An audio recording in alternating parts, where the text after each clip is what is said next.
nyatakan Engkau Bapa yang setia. Kau tidak pernah tinggalkan kami. Dan pagi hari ini kami bawa ucapan syukur kami Bapa. Dan kami mulai dan kami tabiskan ibadah raya kami yang dahsyat dan luar biasa hanya di dalam nama Tuhan Yesus Kristus namanya. Yang siap menyembah Tuhan sama-sama berkata Amin.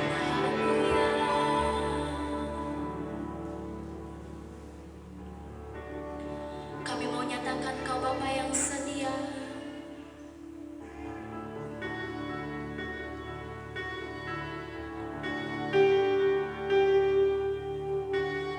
Kami bawa ucapan syukur kami Tuhan. Amin.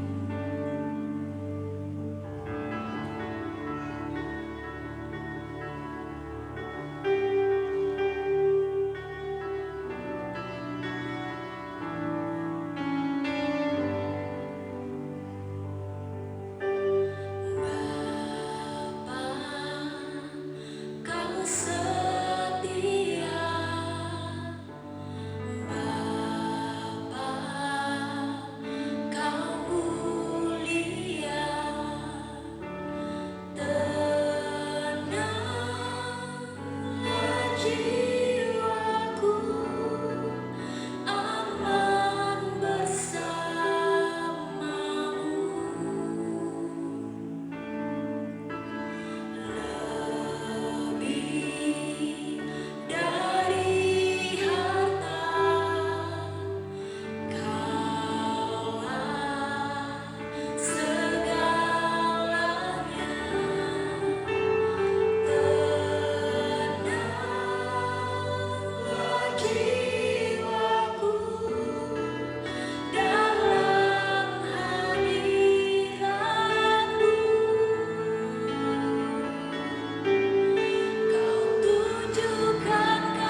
kepada kekuatan Tuhan.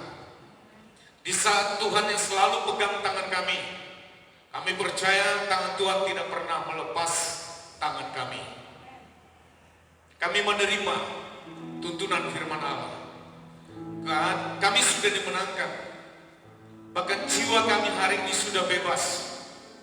Bahkan roh kami hari ini hanya taat dan tunduk kepada roh Tuhan. Terima kasih Bapa. Biarlah kami akan terus menjadi penyembah Tuhan yang terbaik. Terpujilah nama Tuhan Yesus. Segala kemuliaan hanya buat Tuhan. Semua yang percaya, mari sama-sama katakan amin. Yuk semua katakan amin. Beva, my church, my home. Beva, my church, my home. Tepuk tangan untuk Tuhan. Yes. Baik, silakan duduk. Shalom. Terima kasih untuk semua person worship hari ini, luar biasa. Jemaat Tuhan yang terkasih, perhatikan mengapa kita menyembah Tuhan. Ya, terima kebenaran firman Tuhan ini. Mengapa kita menyembah Tuhan? Karena tidak semua orang suka menyembah Tuhan. Ya, kalau disuruh memilih mana lebih senang, gosip atau menyembah Tuhan, orang akan cenderung memilih lebih suka gosip. Maka hari ini, mengapa kita menyembah Tuhan? Pada saat Bapak dan Ibu mau menyembah Tuhan, jangan pernah berpikir waktu kau menyembah Tuhan, maka Tuhan semakin mencintaimu. Perhatikan dulu. Jadi waktu kau menyembah Tuhan, tidak boleh berpikir begini, supaya Tuhan semakin mencintaimu. Nah, prinsip ini jadi salah. Artinya, Tuhan mencintaimu karena perubahanmu.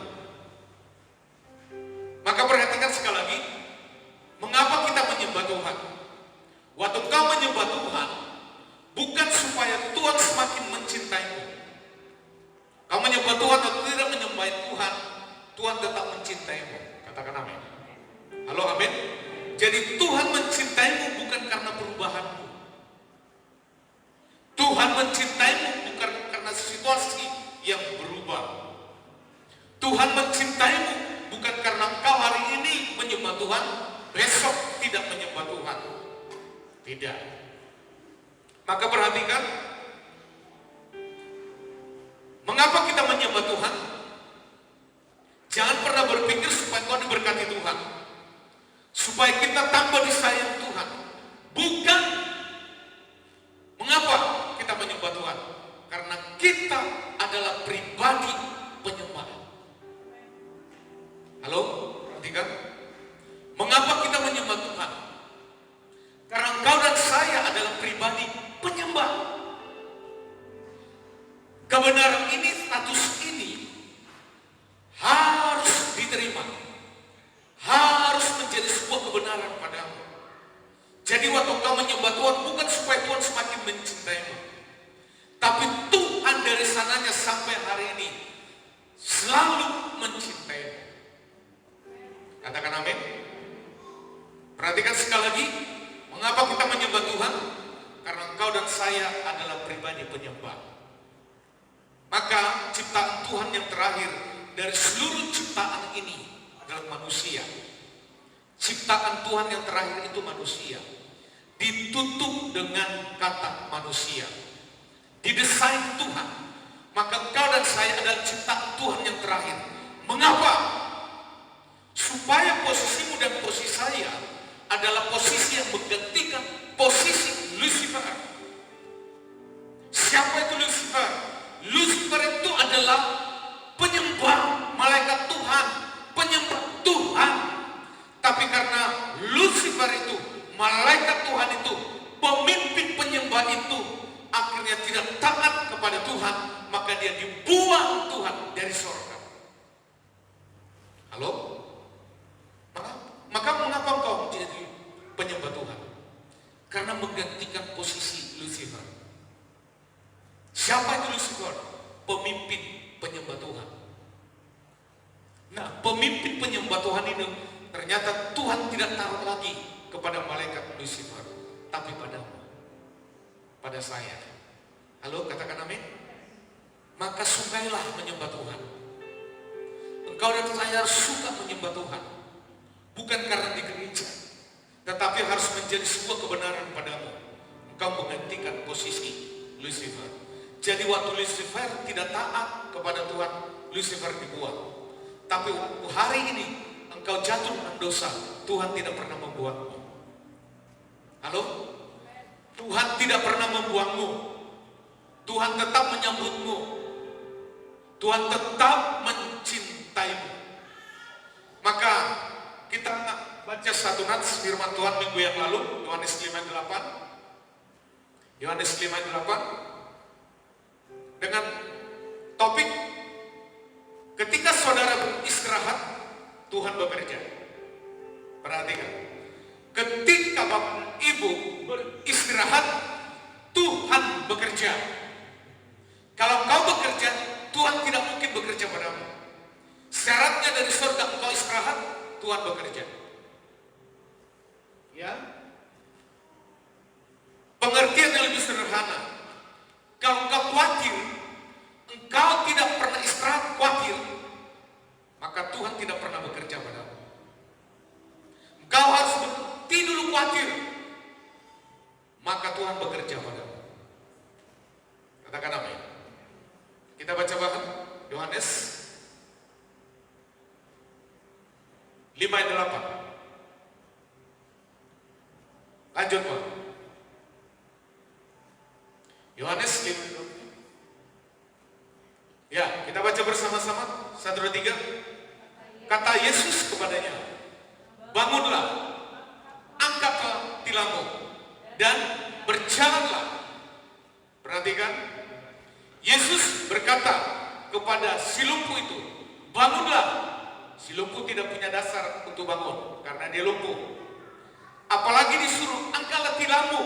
Si lumpuh tidak punya kesanggupan untuk mengangkat tilam. Bangun saja tidak sanggup, apalagi mengangkat tilam. Dan firman Allah mengatakan berjalanlah. Bangun aja tidak sanggup, mengangkat tilam aja tidak sanggup, apalagi disuruh untuk berjalan.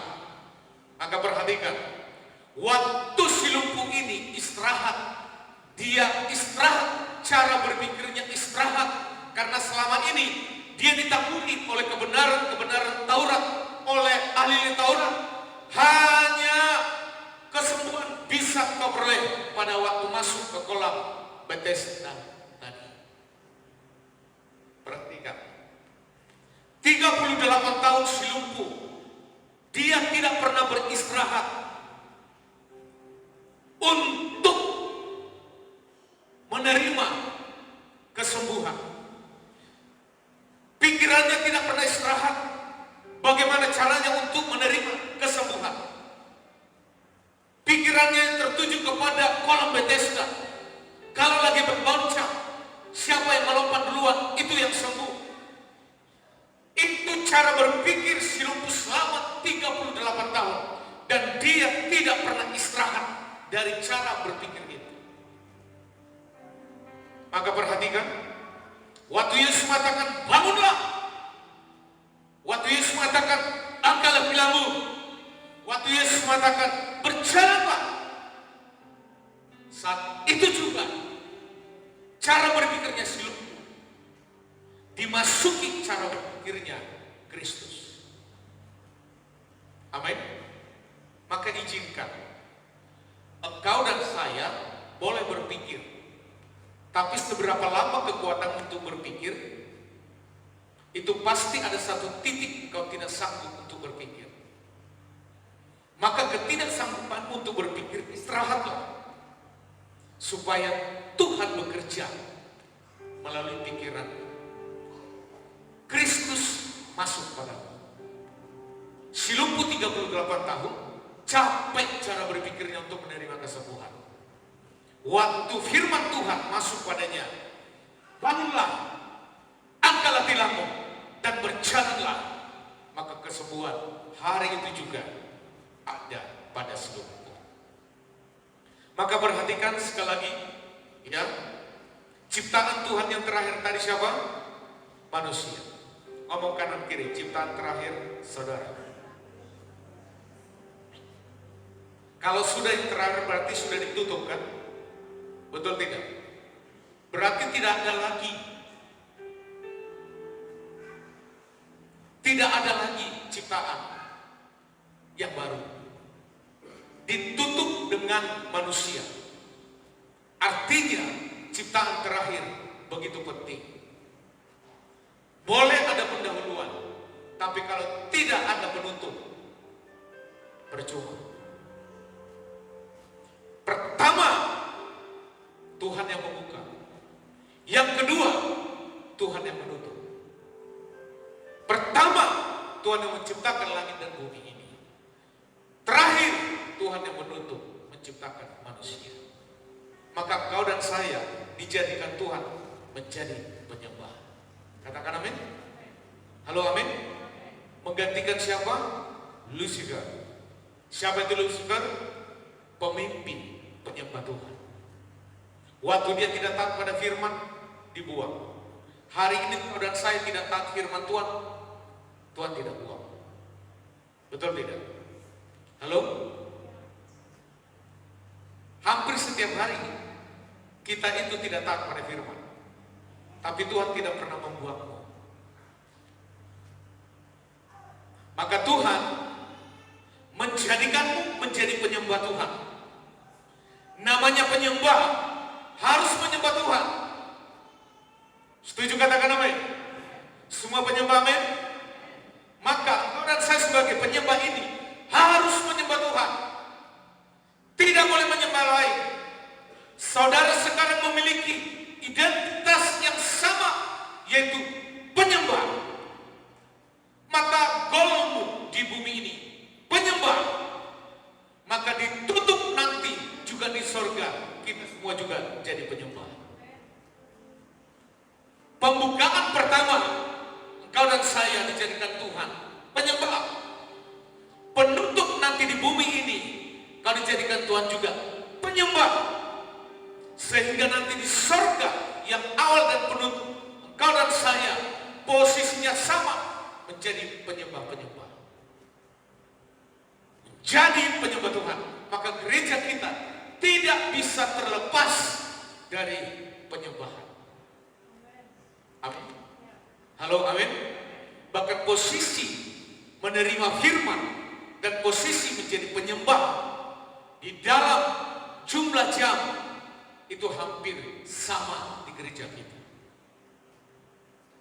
Jadi penyembah tidak perlu lagi disuruh-suruh untuk menyembah. Halo, katakan amin.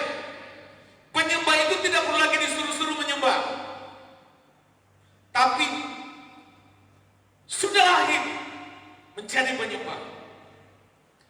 Setiap orang yang masih disuruh-suruh itu orang dewasa atau masih anak-anak? Halo? Anak-anak. Engkau dan saya hari ini semuanya sudah dewasa. Jadi menyembah Tuhan tidak perlu disuruh-suruh. Mau hatimu sakit tidak enak, mau hatimu hari itu bersuka cita, mau hatimu hari itu tersinggung, kalau sudah waktunya menyembah, tidak perlu disuruh-suruh. Katakan amin. Menjadi penyembah, amin. Ngomong lagi kanan kiri, jadi penyembah. Oh, kurang semangat, jadi penyembah. Oh, lebih lagi, jadi penyembah. Kalau jadi penyembah tidak perlu disuruh-suruh menyembah. Setuju katakan amin. Maka perhatikan, orang penyembah dia tidak takut lagi di dalam hal apapun.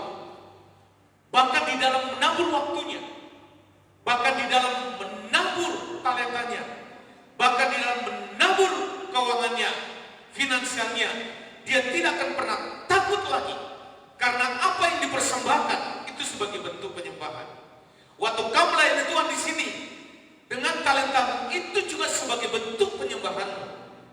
Waktu kau menabur di gereja ini termasuk materi itu juga sebagai bentuk penyembahan. Maka semua yang kau lakukan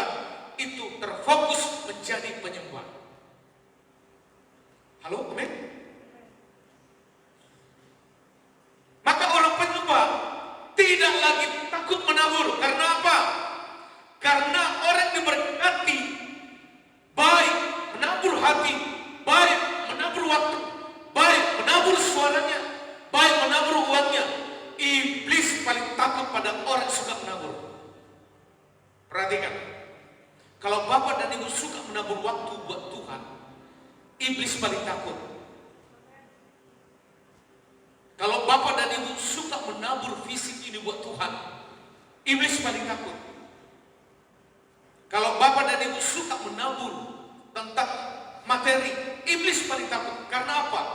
Karena persembahan, taburan yang Bapak dan Ibu lakukan, iblis tahu bahwa semua yang kau tabur secara materi itu untuk memperluas, untuk memberitakan kembali kabar baik kepada orang lain. Iblis tidak suka itu. Halo, amin. Jadi penyembah, waktu dia menabur, itu sebagai bentuk penyembahannya. Maka seluruh jemaat Tuhan di tempat ini, apa yang Bapak dan Ibu lakukan, baik waktumu, baik tenagamu, baik pikiranmu, baik uangmu, baik talentamu, buatlah itu sebagai bentuk penyembahanmu sama Tuhan. Orang kalau sudah dalam posisi itu, saya akan percaya gereja itu minim dengan konflik. Minim. Ya. Dan karena apa? Karena iblis takut kepada orang yang suka menyembah. Setuju, katakan amin. Ngomong lagi kanan kiri, suka penyembah. Yang kau sembah, ngomong, yang kau sembah hanya Tuhan. Tepuk tangan untuk Tuhan. Lebih lagi.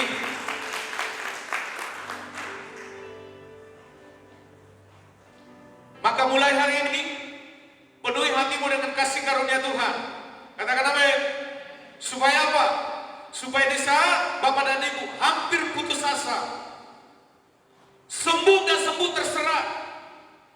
Kata si lumpuh tadi, penyakit ini sembuh atau tidak terserah, berubah atau tidak berubah, terserah.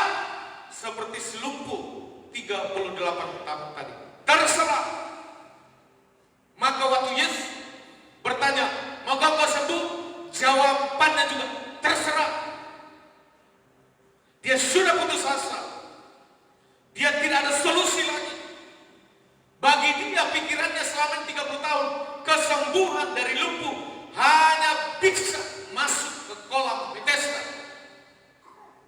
Secara fisik dia terbatas. Tidak mungkin orang lain membantu dia duluan. Bahkan di kolam Bethesda itu ada 5 serambi. Dan 5 serambi itu dipenuhi semua orang yang cacat, yang buta, yang timpang, yang lumpuh. Berarti sampai 38 tahun di sini, si lumpuh ini tidak punya teman. Si lumpuh ini tidak punya keluarga. Saya yakin yang lain kenapa tidak dicatat?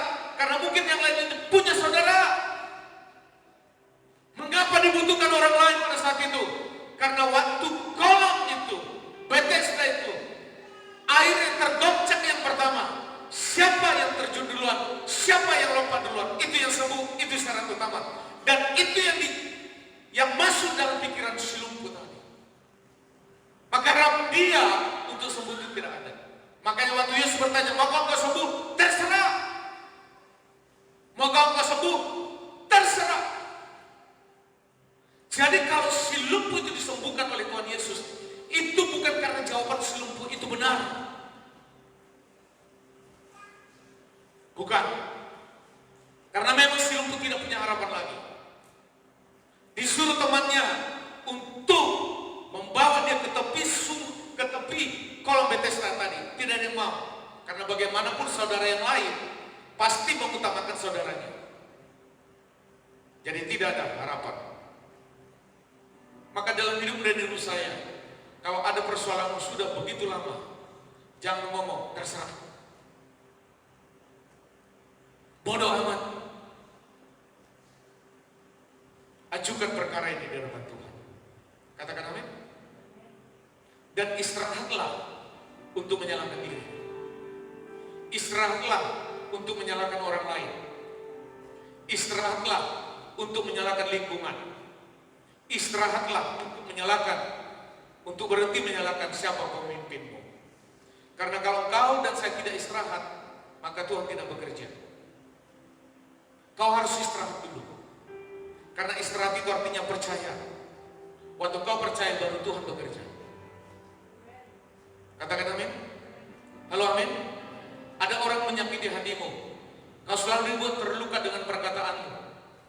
perkataan dia. Apalagi yang sedang lagi pacaran, berhenti mengingat-ingat itu, supaya Tuhan bekerja padamu. Amin. Halo? Saya lihat kau serius sekali. Apakah semuanya tersakiti? Dela, apakah tersakiti? Oh.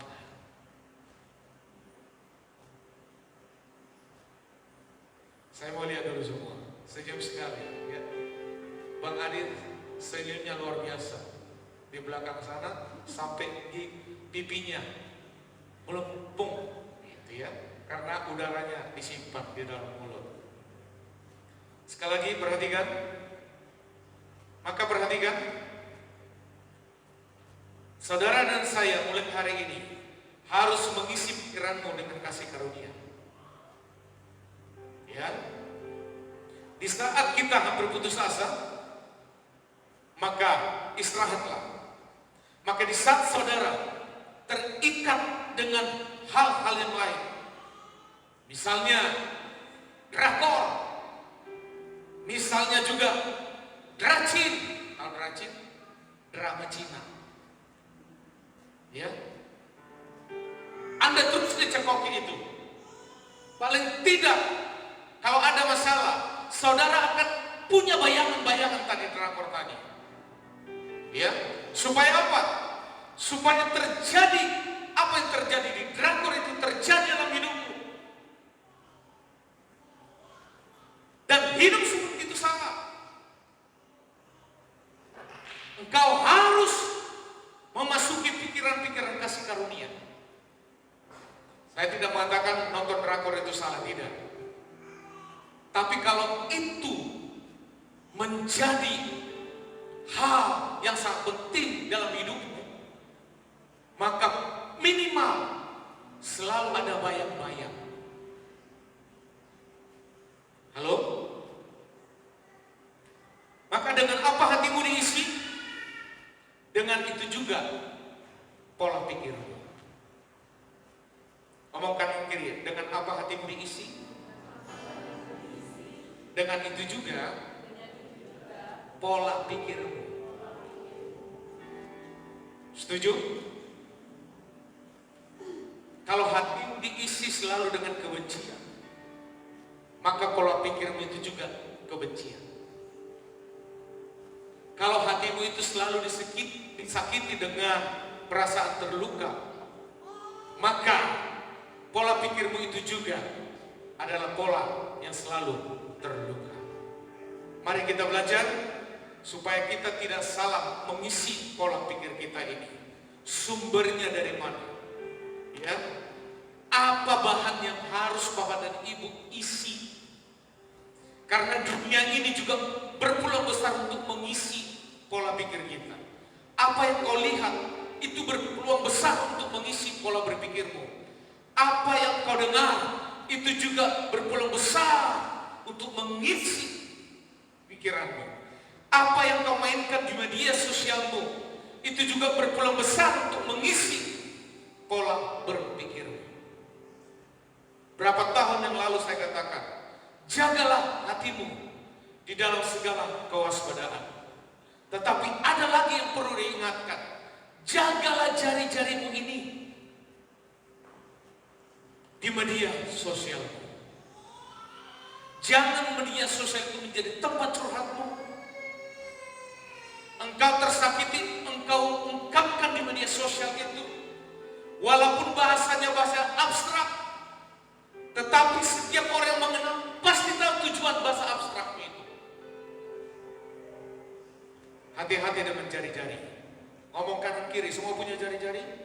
Hati-hati dengan jari-jari. Hai jari-jari bilang, tunduk engkau dulu. Amin. Halo, amin. Lihat di media sosial, semua bisa diungkapkan. Tapi saya melihat sampai hari ini, jemaat Beva tidak ada curhat di media sosial. Ya?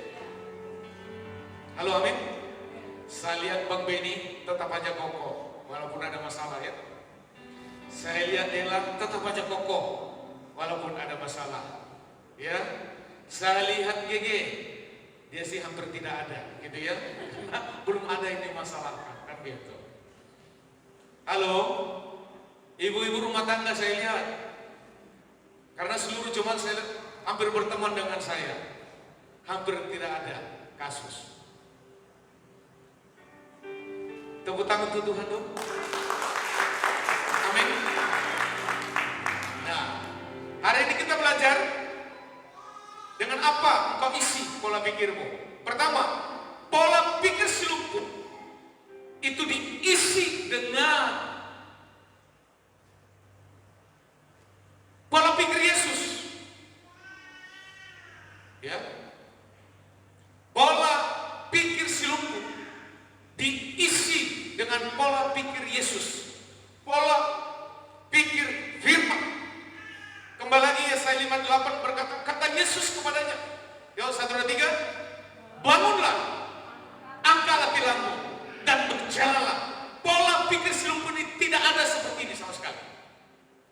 Bahkan pola berpikir seperti ini tidak pernah ditawari ahli Taurat, tidak pernah ditawari oleh teman-temannya, tidak pernah ditawari oleh tabib-tabib yang ada di situ. Pola pikir ini, bangunlah, angkatlah tilangmu dan berjalan, itu hanya pola pikir Yesus yang dia masukkan kepada pola pikir si lumpuh. Perhatikan, tidak pernah ada pola pikir ini. Ahli Taurat tidak ada, para imam tidak ada, nabi tidak pernah ada membuat pola pikir ini dimasukkan ke pola pikir si lumpuh. Tidak ada, hanya Yesus. Sekalipun si lumpuh tidak mengenal dia Yesus, tidak mengenal dia Tuhan. Tapi lihat, kalau sudah waktunya Tuhan, tanda kutip, Tuhan bisa memaksakan si lumpuh untuk menerima pola berpikir ini. Bangunlah, angkatlah tilangmu dan berjalanlah. Karena pola berpikir Yesus ini itu tidak bisa nyambung dengan pola berpikir intelektual manusia. Amin. Maka perhatikan, dalam Yesus Kristus tidak ada syarat-syarat yang berat. Setuju katakan amin? Engkau menemukan keselamatan, syaratnya engkau percaya, engkau tinggal di dalamnya, dialah jalan kebenaran hidup. Tidak sulit. Tidak harus melakukan 1, 2, 3, 4, 5, 6. Tidak harus selalu mengatakan kau berdoa harus ke arah salah satu ini. Tidak sulit. Halo? Amin. Jadi waktu Yesus mengatakan pola pikirnya, itu nggak berat. Sederhana. Praktis. Tapi benar. Perhatikan. Syarat dari Yesus tidak pernah berat. Bahkan Yesus itu dapat menyembuhkan dengan mengucapkan kata saja. Bangunlah, 1 kata. Angkatlah tilangmu, 2 kata. Berjalanlah, hanya 5 kata saja. Si lumpuh sembuh. Amin. Halo, amin. Syarat dari Tuhan Yesus itu mudah. Saking mudahnya semakin banyak orang jadi tidak percaya. Padahal kalau dibuat syarat pun tidak ada manusia yang bisa memenuhi syarat itu. Dibuat syarat pun yang sangat mudah, justru banyak orang merendahkan syarat yang mudah tadi, tidak percaya. Maka hari ini engkau dan saya cukup percaya. Amin. Percaya bukan plus perbuatan. Percaya ya percaya. Ngomong kanan kiri, percaya. Tidak ada plus. Tidak ada tambahan. Percaya. Maka lihat di situ tadi ada 3 pola pikir Yesus. Bangunlah. Artinya bangunlah dalam keadaan tidak berdaya. Bangunlah engkau dalam keadaan yang tidak berdaya. Bangunlah engkau dari ketidakberdayaanmu, kelumpuhanmu, baik secara fisik maupun secara spiritual. Si lumpuh ini secara fisik dia tidak berdaya. Si lumpuh ini secara spiritual juga tidak percaya. Dia pun lemah, dia pun lumpuh, fisiknya lumpuh, spiritualnya juga lumpuh, imannya juga lumpuh. Kata Yesus, bangunlah. Amin. Syarat utama untuk memulai sesuatu, kau harus bangun dulu. Amin. Bangun. Yang kedua, perhatikan di situ. Angkatlah tilammu. Cara berpikirnya Yesus. Artinya, si lumpuh ini bebas dari kecacatan atau kelumpuhan. Perhatikan, waktu si lumpuh bangun, belum tentu dia bisa mengangkat tilam itu kalau saraf dan juga ototnya juga tidak sembuh. Maka arti angkat tilammu ada beban, di mana waktu si lumpuh bisa mengangkat tilamnya ini. Kalau terjemahan yang lain, si lumpuh ini bisa mengangkat tempat tidurnya. Berarti seluruh fisiknya si lumpuh sembuh sempurna. Otot-ototnya yang kaku 38 tahun sembuh. Sarafnya tidak berfungsi sembuh. Bahkan banyak hal di dalam tubuh ini tidak bisa dinilai, yang tidak bisa diperiksa lagi oleh para medis, sembuh. Dengan cara apa? Angkat tempat tidur. Berarti tenaganya full. Berarti semua sarafnya sehat sempurna. Katakan amin. Halo, amin. Yang ketiga, perhatikan di situ. Dan berjalanlah, mulai hidup baru dengan kemampuan dan kekuatan baru. Jadi mulailah hidup baru. Mulailah dengan kekuatan yang baru. Yaitu apa? Kasih karunia. Bukan lagi hukum Taurat, tapi kasih karunia. Mulailah hidupmu hari ini dengan kasih karunia, kekuatan kasih karunia. Mulailah hidup baru. Maka perhatikan, yang terpenting dalam kehidupan kita, termasuk si lumpuh ini tadi, itu bukan masalah mujizat kesembuhan, tapi dia menerima Tuhan. Waktu dia menerima kesembuhan itu, perhatikan di ayat-ayat berikutnya, si lumpuh itu datang ke bait Allah, maka bertemu dengan Yesus di bait Allah. Dan Yesus pun ingatkan dia lagi, kau sudah sembuh kan? Jangan perbuat lagi. Berarti si lumpuh selama ini pola berpikirnya itu tanda kutip jahat. Jahat dalam kata arti apa? Dia selalu mau berusaha dengan tenaga dan pikirannya untuk menerima kesembuhan. Dan Yesus mengatakan, jangan perbuat lagi. Kalau kau perbuat lagi, justru bisa lebih berat lagi yang kau terima. Maka hidupmu dan hidup saya terpentingnya telah bertobat. Bukan uang, tapi bertobat. Bukan posisi, tapi bertobat. Bukan pasangan hidup, tapi bertobat. Bukan rumah yang besar, tapi bertobat. Bukan mobil yang banyak, tapi bertobat. Lahir baru. Karena tidak semua orang Kristen mengerti tentang bertobat. Lahir baru. Banyak orang Kristen diwakili oleh cara berpikirnya Nikodemus. Karena Nikodemus mengatakan, masakan saya harus kembali lagi ke rahim ibu saya? Yesus tidak pernah memberikan pengertian seperti itu. Engkau harus lahir baru. Seperti si lumpuh tadi, pola berpikirnya dimasukin hanya dengan pola-pola berpikir hukum Taurat. Orang Farisi, orang Saduki. Sehingga dia terbentuk 38 tahun tersiksa dengan cara pola berpikir seperti itu. Dia tidak pernah mengenal Tuhan. Mengapa? Karena orang-orang yang ada di sekitar kolam Bethesda tidak pernah ada menyampaikan tentang kasih karunia kepada si lumpuh. Jadi yang lain itu bisa sembuh karena hukum Taurat. Dia berbuat loncat ke kolam Bethesda, dia sembuh. Tapi dari sekian banyak yang sakit tadi, hanya si lumpuh 38 tahun yang disembuhkan Tuhan dengan cara kasih karunia. Amin. Halo, amin. Mulai hidup baru, cara berpikir baru, Ya, ngomong kanan kiri, mulai hidup baru. Bukan pengantin yang saya maksud.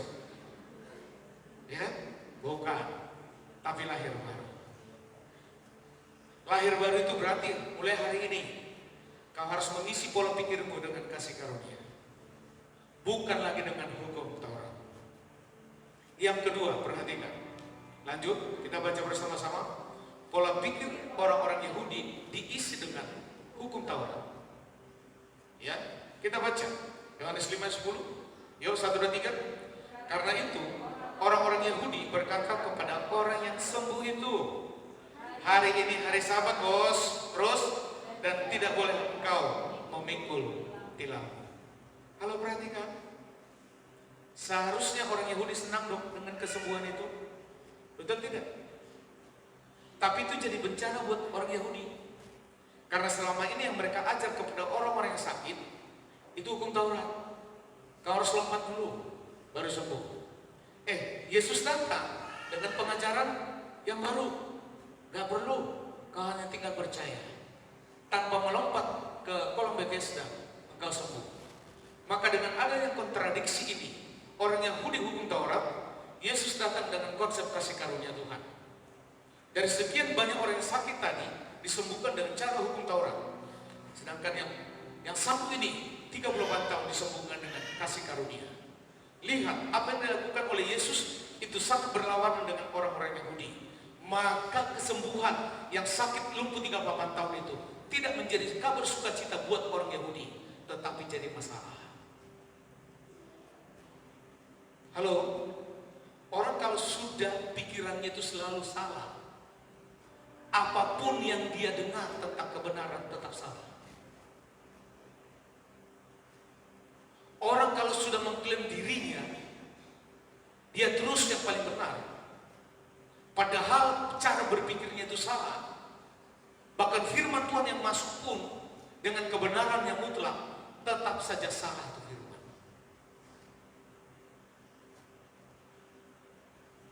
Halo? Lihat. Masalah. Ngomong kanan kiri, kamu punya masalah?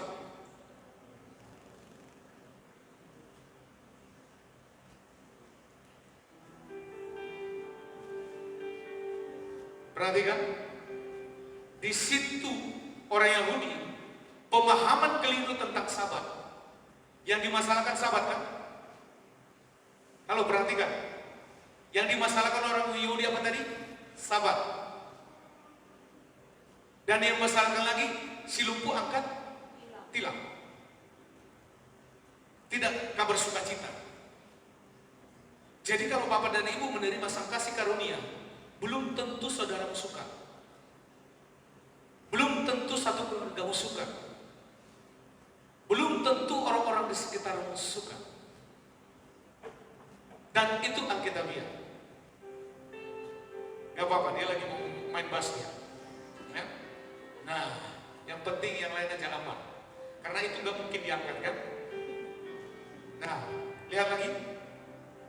Orang Yahudi menambahkan banyak peraturan tentang Sabat karena untuk kepentingannya yang pada awalnya tidak demikian. Lalu akhirnya orang Yahudi itu dengan begitu banyak buat aturan sendiri di atas hari Sabat itu, justru mereka menyusahkan diri sendiri lagi. Jadi orang yang selalu bermasalah dalam hidupnya, dia akan terus merasa benar. Nanti satu titik justru kesusahannya 2-3 kali lipat dia terima sendiri. Maka engkau dan saya adalah pribadi menjadi orang merdeka karena engkau sudah benar di hadapan Tuhan. Katakan amin. Lihat lagi ayat 18 tadi. Ya, ayat 18. Yohanes 5 ayat 18. Lanjut, 1, 2, 3. Sebab itu orang-orang Yahudi lebih berusaha lagi untuk membunuhnya. Bukan saja ia meniadakan hari Sabat, tetapi juga karena ia mengatakan bahwa Allah adalah Bapanya sendiri, dan dengan demikian menyamakan dirinya dengan Allah. Maka jangan heran kalau ada manusia tadinya sudah makin jahat lagi. Itu Alkitab bilang. Ya, justru dia tidak berubah, tapi dia semakin jahat. Tuh orang Yahudi. Tadi dia tidak terima tentang hari Sabat, padahal hari Sabat menjadi kebaikan kepada si lumpuh. Tidak terima. Tidak hanya level itu, orang Yahudi pun memikirkan, merencanakan bagaimana untuk membunuh Yesus. Orang yang troublemaker, apapun kebenaran yang kau sampaikan padanya, dia akan tetap troublemaker. Jadi kalau orang itu tidak mau berubah dari troublemakernya, itu sebenarnya dia lagi menuai apa yang dia tabur selama ini. Halo? Ngomong kanan kiri, jangan keraskan hatimu. Kalau kau semakin keras, ditegur firman Tuhan justru semakin keras. Ditegur oleh firman Tuhan tidak berubah.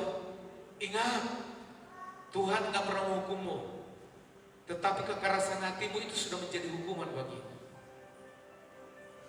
Selama kita masih hidup, kesempatan untuk berubah itu tetap ada.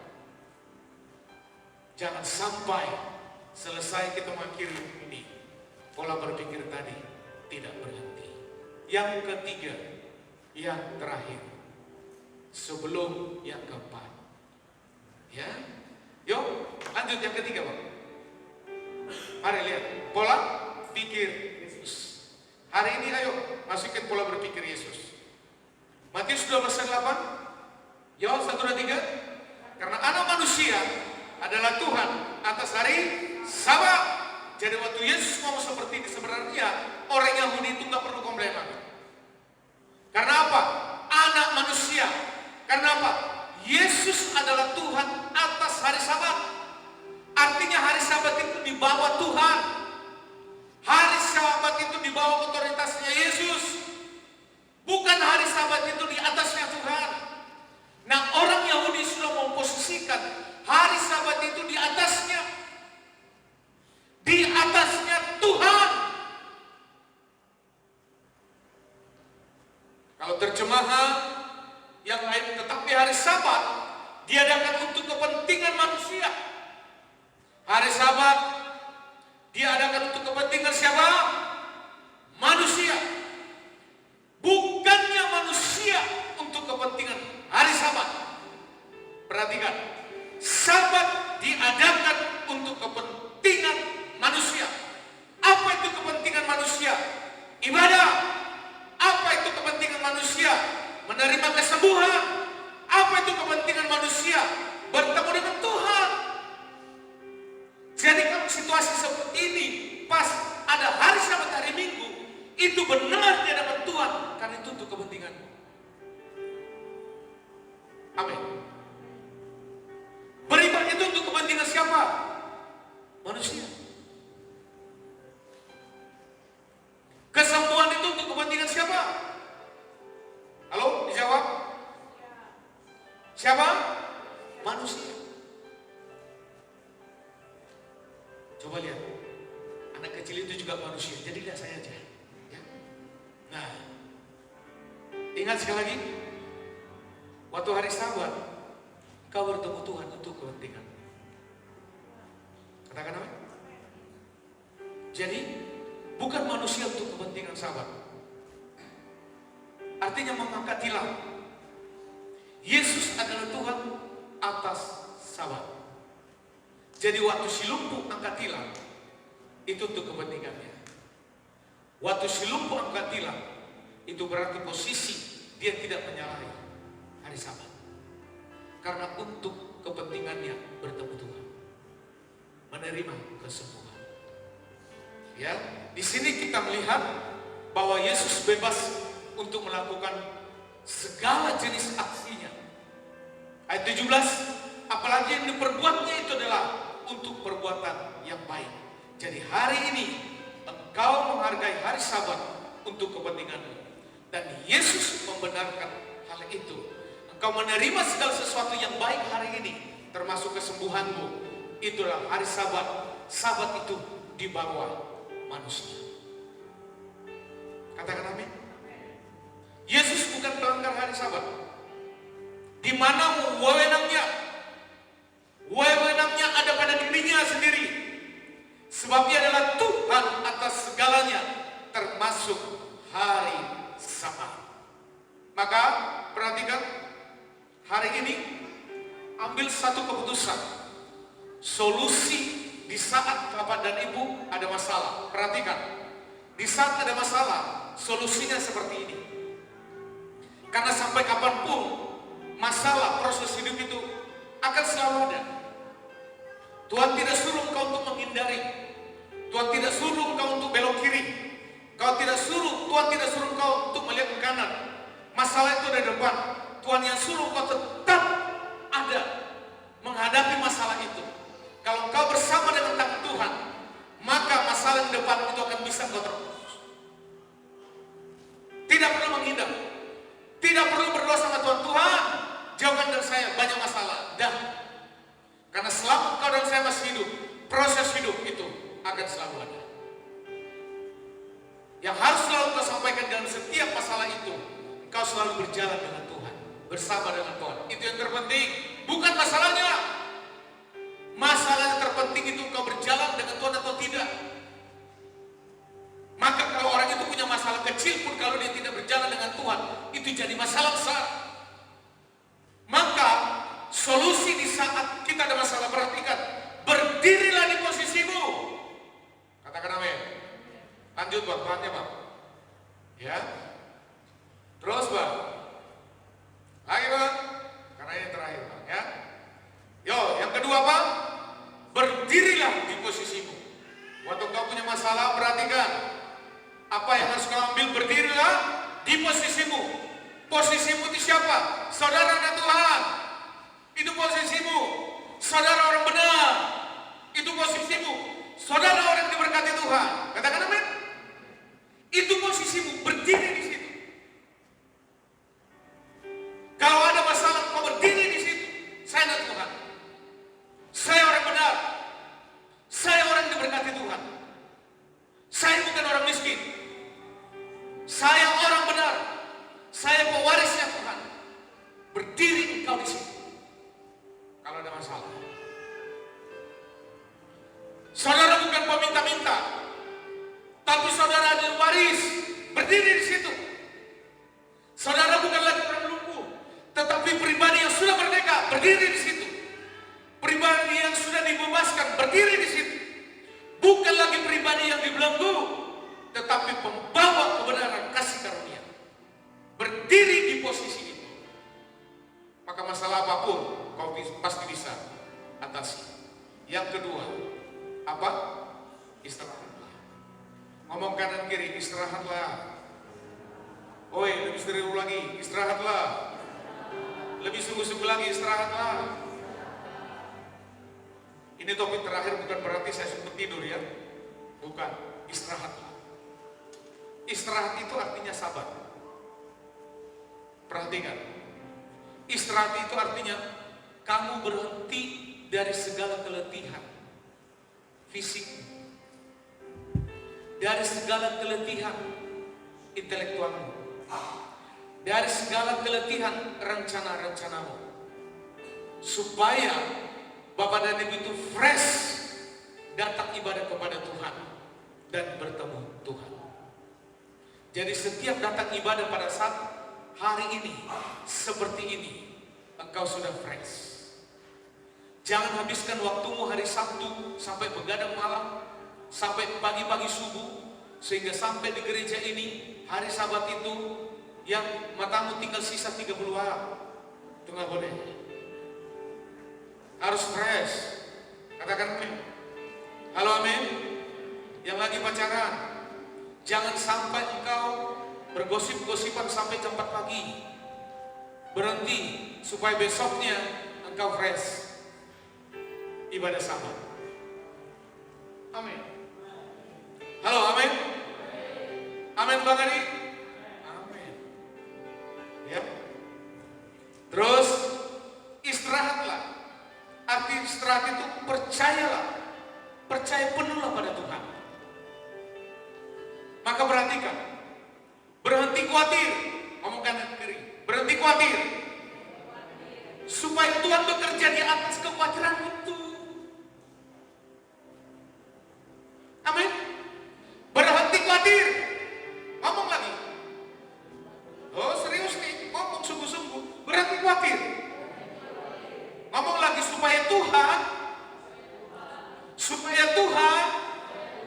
bekerja di kekhawatiranmu. Kalau kau gak berhenti khawatir, kapan Tuhan kau izinkan bekerja?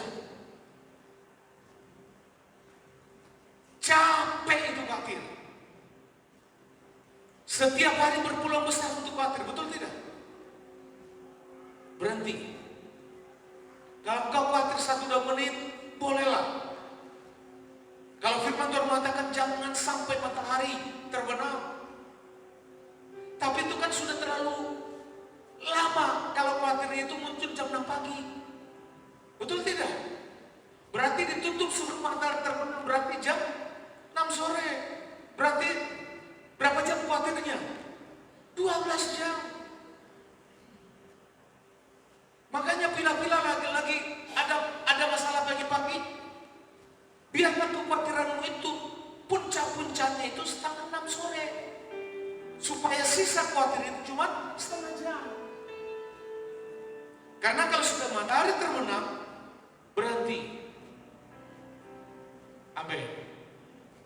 Kalau khawatir kita 1 jam, berarti kita mengizinkan Tuhan bekerja di atas kekhawatiranmu itu jam yang kedua. Setuju? Setuju? Coba lihat kanan kiri, wajahnya penuh khawatir. Coba lihat dulu. Sungguh-sungguh lihat dulu.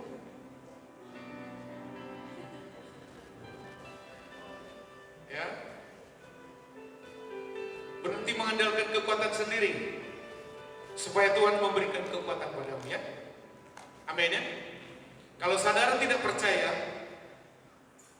tidak istirahat, bagaimana Tuhan bekerja padamu? Kalau saudara merasa sanggup dan kuat menghadapi setiap masalah hidupmu, engkau tidak butuh kasih karunia. Engkau tidak butuh keselamatan. Kalau kau merasa kuat dalam hidup ini.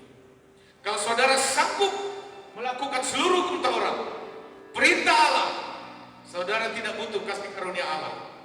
Tidak butuh Yesus. Ya, coba baca lagi. Ibrani 4 ayat 11. 1, 2, 3. Karena itu, baiklah kita berusaha untuk masuk ke dalam perhentian itu. Supaya jangan seorang pun jatuh karena mengikuti contoh ketidaktaatan itu juga. Berhenti khawatir. Kalau tidak berhenti, kau tidak taat. Kalau tidak berhenti khawatir, kau tidak mengizinkan Tuhan bekerja. Terjemahan yang lain, FHIA ada? Yuk, 1, 2, 3.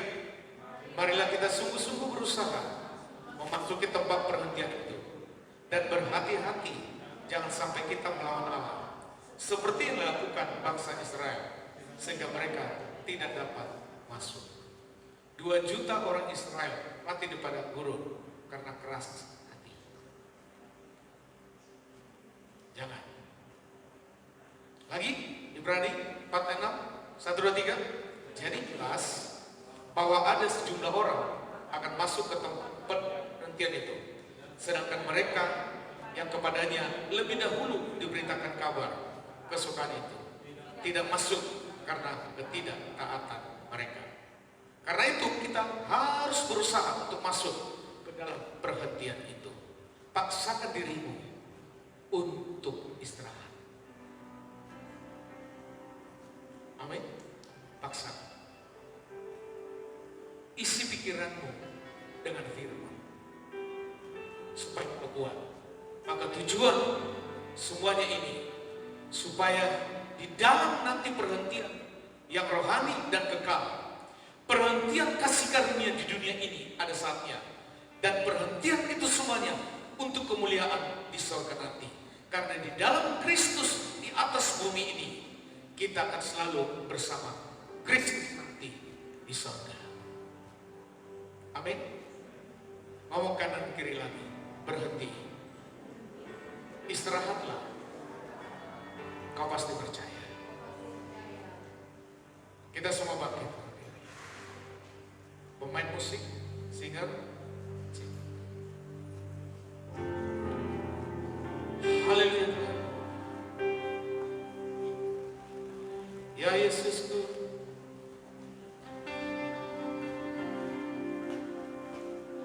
ku cipta Kau, rahmat-Mu nyata bagiku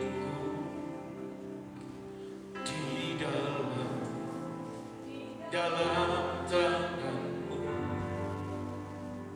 Sejak pagi ku terbangun sampai ku berbaring, ku nyanyi kebaikan-Mu Tuhan.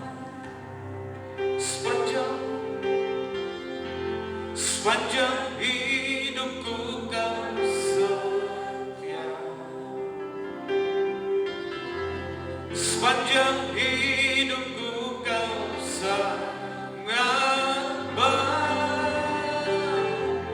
Nafasku memuliakan-Mu, ku nyanyi kebaikan-Mu Tuhan. Haleluya. Suara-Mu tuntunku lewati api, dalam Kau ada bagiku. Ku tahu sungguh Kau Bapa-Ku dan Sahabat-Ku. Ku saksikan kebaikan-Mu Tuhan. Oh, sepanjang hidupku Kau setia. Amin, amin Tuhan. Sepanjang hidupku Kau sangat baik. Nafasku memuliakan.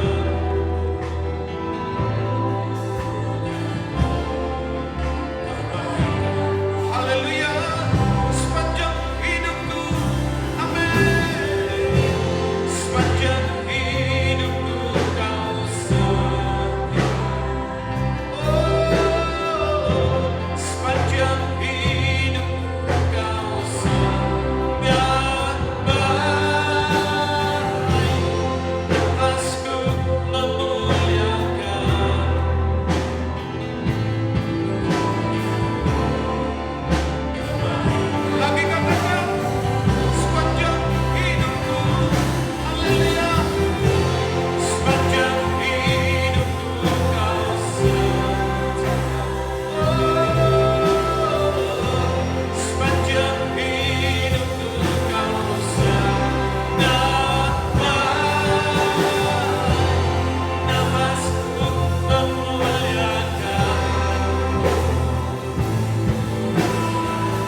maka pola pikir kami akan selalu dikuasai oleh firman Allah.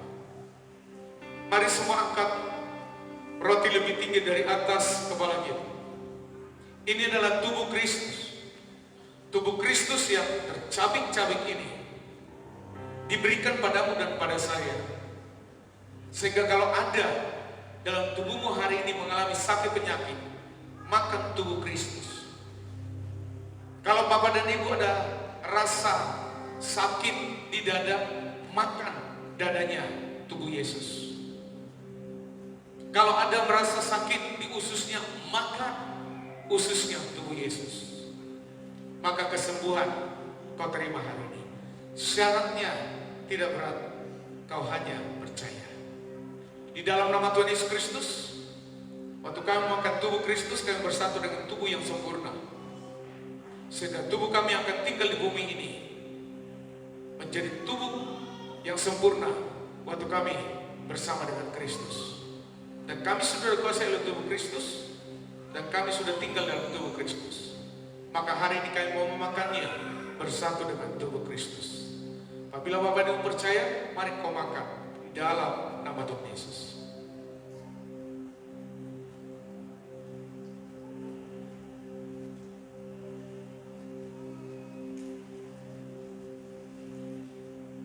Mari semua angkat cawan anggur lebih tinggi dari atas kepala kita. Tuhan baik buat kita semuanya. Bahkan nyawanya sendiri pun diberikan padamu, pada saya. Hanya satu kepentingan, yaitu kepentinganmu dan kepentingan saya. Dan Tuhan sudah memposisikanmu menjadi anak Tuhan, ahli waris. Dan Bapamu adalah Bapa yang di surga. Posisi ini sangat menentukan kau hidup di bumi ini. Kalau kau dan saya selalu sadar dengan posisi ini, maka firman Allah lah yang akan terus berlaku. Bahkan saat ada sesuatu yang tidak engkau suka di dalam hidup ini, yang tidak menguntungkan dirimu, kau bisa melihat karya Tuhan bisa terjadi di situ untuk membawa kebenaran pada dirimu. Mari, waktu kau meminum darah Yesus, kau bersatu dengan darah Yesus, dan kau menjadi keturunan Yesus. Di dalam nama Yesus kami minum. Amin.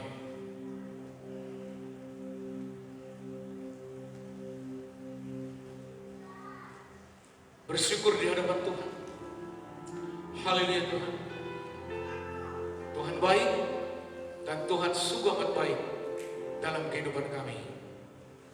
Kami sangat bersyukur untuk semua perbuatan Tuhan terhadap kami.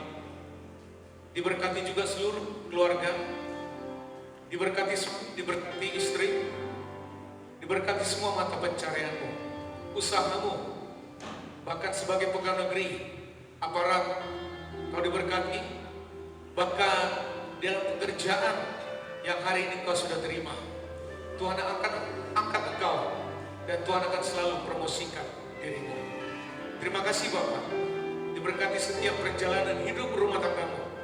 Kemanapun kau pergi dan melangkah, perlindungan pertolongan Tuhan akan selalu ada. Anak-anak setiap yang kita miliki, hidup mereka jauh lebih baik lagi dari kita orang tuanya. Karena Tuhan mempersiapkan setiap generasi kita adalah generasi-generasi yang akan melihat ke depan, dan iman mereka jauh lebih besar lagi dari iman orang tuanya. Sehingga pemeliharaan Tuhan terhadap semua generasi kami sungguh sempurna. Terima kasih Bapak untuk semuanya yang sudah Tuhan perbuat kepada kami. Apapun yang kami tabur hari ini, baik tenaga kami, pikiran kami, termasuk berkat jasmani yang sudah kami terima, uang. Karena kalau melalui firman Allah, iblis paling takut kepada orang-orang yang suka menabur. Itu berarti waktu kita menabur, kita menghentikan pekerjaan iblis. Waktu kita menabur, berarti kita memperluas pekerjaan Kristus. Terima kasih Bapak. Hari ini kami menabur buat pekerjaan Tuhan di tempat ini. Persembahan apapun yang kau tabur hari ini, ucapan syukurmu, persepuluhanmu, pembangunan, Tuhan membalasmu berlipat kali ganda. Semua yang percaya dan siap menerima kasih karunia dari Tuhan, angkat tangan di hadapan Tuhan. Kasih karunia dari Allah Bapa di surga yang berlimpah-limpah, cinta kasih dari Yesus Kristus, dan pimpinan dari Roh Kudus yang memimpinmu hari ini sampai Maranatha, Tuhan Yesus datang kedua kalinya.